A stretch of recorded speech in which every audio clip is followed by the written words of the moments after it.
10 రోజులైంది వాడు బయటికి వచ్చి. రోజు 12 గంటలకు బయటికి వెళ్తున్నాడు, మందు బాటిల్ తీసుకొని వచ్చి తాగుతున్నాడు.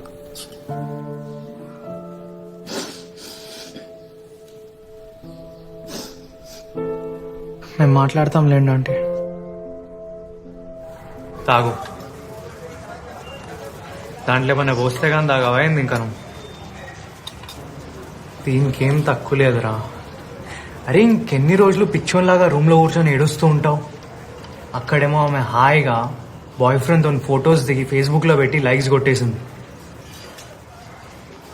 ఫేస్బుక్ ఏంటో తెలియదు దీనికి. ఎట్లా తెలుస్తుందిరా నీకు? రోజంతా ఏడుచుకుంటా కూర్చుంటావు ఆ రూమ్లా. Dude, Vivek, you need to move on. The world is moving on.